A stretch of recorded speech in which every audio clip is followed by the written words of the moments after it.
Today at graduation, they said something that stuck out, right? They said that the University of Phoenix was built for or designed for people who you just described, who are in school, who have children, single parents, right? And so I would say that if those are your circumstances, right, working full time like I was doing as well, if those are the circumstances that you fit in, right, this program is built just for that. I love it. I love it.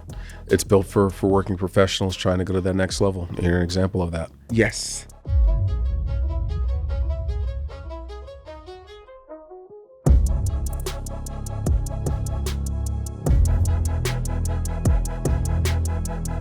Hello and welcome to the Degrees of Success podcast. I'm your host, Stephan Pascal, and we're here in Phoenix at the 2026 Commencement. And I'm sitting next to Terry, and I'm excited about what we're going to talk about. Terry, could you introduce yourself? Hi, I'm Terry Setzer, a recent MHA graduate. I live in Connecticut now, and I'm just excited to be here. You just graduated. Tell us what your degree is in again. So my degree is a master's of health administration. Health administration. Correct. Okay, so tell what brought you. Well, I want to get into that. I want to get into all what brought you to the University of Phoenix, even to get that degree. Tell us a little bit about your background. So my background is in data analytics. Okay. And I was working at Yale University, and I was covering some data infrastructure, some databases for the health School of Medicine. Was there for a little while, learned healthcare administration from the data standpoint, and then went into being a healthcare administrator for a service line. A nice little Ivy League school there. You did all that, and then now what brought you to the University of Phoenix for the degree? So, University of Phoenix, I was looking for a program, a master's program that had a certain accreditation. And so I said, that's checked one box. And the other box that it checked was it had a program that was competency-based, that was very similar to my undergrad. And so I said, this is another box that it checked. And so that's why I chose this program.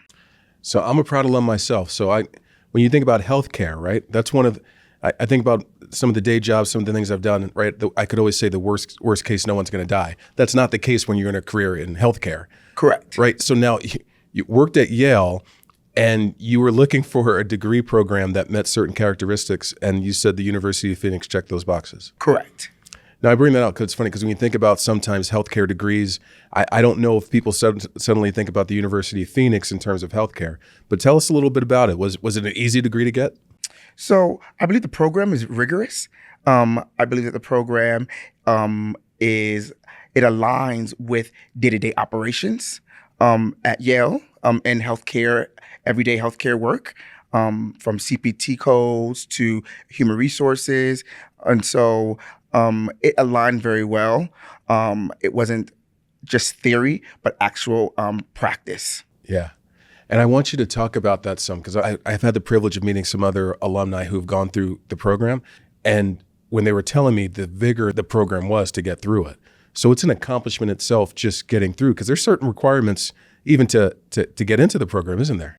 So this program, yes, because it's a competency-based program, and I was able to get into that program based on that. I applied, they checked my credentials, checked my background, and when I got accepted, I was excited because they said, you're in the program, and it will be a year program.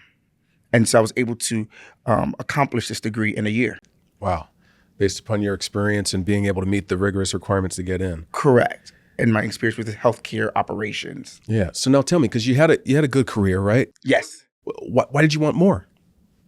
Well, I believe I work with healthcare professionals every day, right?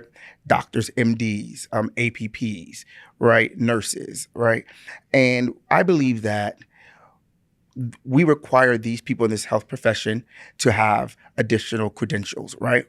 And if I'm going to consider myself a healthcare administrator working in these environments, right, I feel that I need to be credentialed in this healthcare field as well.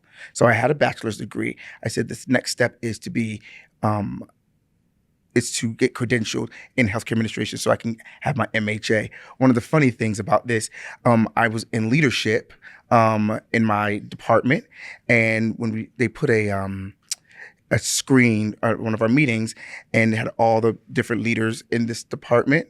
And then I was there. Everybody had a comma behind their name, comma MD, comma DO, comma APP. I was the only one with no comma. So I said, I cannot be the only one without a comma. I need to have my credentials too. So now today I will have, it would say Terry Setzer, comma MHA. Yes, it will. Yes, it will. So like, tell me, but in addition to getting the credential, which, right, you just outlined some of the reasons for it. It gives you immediate cred. You knew the job. Yes. Right. You have some experience, but that credential just sets you, right, it gets you at the table. It gets you in the room where you need to be. Correct. What else would you tell me about the experience? So I'm curious to know, right? Because there's such a need for medical professionals as a whole, and this is such a vigorous degree. What else did you get out of the program personally? So personally, I lead with this brand. I lead with strategic and empathy, right? And so one of the courses that we took had to do with empathy, leading with empathy. And that is part of my brand as a leader within itself. And so I really got the theory behind that. So I know what I do every day. I said, well, let me get the theory behind this. And so that is one of the big things I got out of that. Like when we're leading teams, especially in healthcare, make sure you lead with empathy. And so that owned in on that. Yeah. And you hear that a lot in corporate America too, right? But it's sort of like a buzz. It can be a buzzword sometimes, but the actual executing, being empathetic, especially in healthcare, right? Because that's when it doesn't matter, right? Where you're from, how much money you make, when you're sick or something, you need something. Correct. That's at the core, and that's where you need that empathetic leadership even more. So it's encouraging to see that's part of it. So now, to get to this point today, right? One of the things again. It usually takes a village. Correct. So what are some of the people that have helped you along the way to get you to this point? So I've had friends who have helped me. My mother, she's passed away now, but she was really into education, right? Her belief is people can take anything from you, but they can't take away your education from you, right? And so I've had mentors, and not so much in the healthcare field, but just in general, right? To say, hey, this is how you lead. This is how you document things, things like that. So showing me how to work in corporate America, which is health, this where I was at, it's not corporate so much, but it has a corporate feel, right? And so and people around me, most of our friends, we try to encourage each other. I have a friend who's here with me today. I was telling her I wanted to get my degree, and she said, go for it. A year comes and goes, and when you look up, when the year has passed, you'll have something that you've obtained. Oh, and like your mom said, something that can't be taken away from you. Yeah, right. Exactly. Wow, I love it. So now tell me. So and you mentioned something interesting because mentors are so important. Mentors, sponsors, especially those that can make things happen going through. And you mentioned you've had lots of them, but not many in the health field. Correct.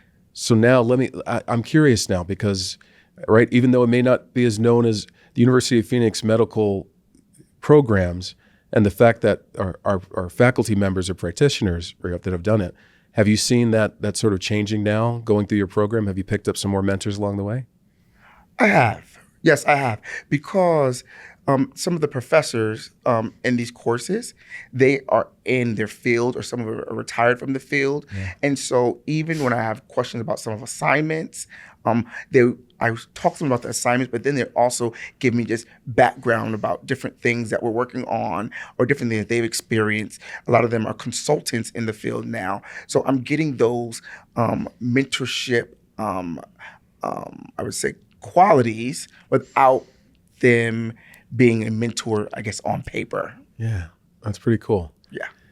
Now, so again, for our listeners, those that are watching, our fellow University of Phoenix alumni members, some that may be thinking about it, what has the University of Phoenix meant to you? Well, I believe that it is a community of It's a big community. Let's say that, right? Yes, it is. There's so many alums across the U.S., right? I'm going to lean on some of those individuals, especially like when looking for my next opportunity using LinkedIn. I can see that there's a lot of alums in these healthcare systems, a lot of the places where I'm trying to go. Yeah. Well, I got to tell you, one of the things I appreciate about, even this podcast, right? The Degrees of Success. We forget sometimes how big the University of Phoenix family is. You think about different institutions and their groups getting together. We do have a large organization, and it's hearing inspirational stories like this that helps remind us of what we've been able to accomplish and what we can. So first off, again, before I haven't said it before, thank you for taking the time to share your story. So I'm curious now, what's next for you? You did all this, right? You've worked for Ivy League schools before. You're now a doctor. You've gotten the creds to go along with it. What's in store for you next? So I'm not a doctor yet. Not a doctor yet, but that's coming. So you're speaking it into existence. I'm going ahead, right? You're already convincing me. Yes. So eventually, I would love to obtain my doctorate degree in health administration, and that is a goal in the future, and that's in the near future, not too far. I would love to go to the School of Medicine, the Morehouse School of Medicine, and so that's one of my goals in the future. But at the moment, I'm trying to expand my horizons, looking for some new opportunities, looking all over the U.S. to say, where could I use my skills and my background and my experiences and to lead another team. And we talked a little bit before. I see that commitment. You have your plan clear in front of you. And for me, it's like you're already there. Wow. So like the sky's the limit going forward. So now what would you tell us, right?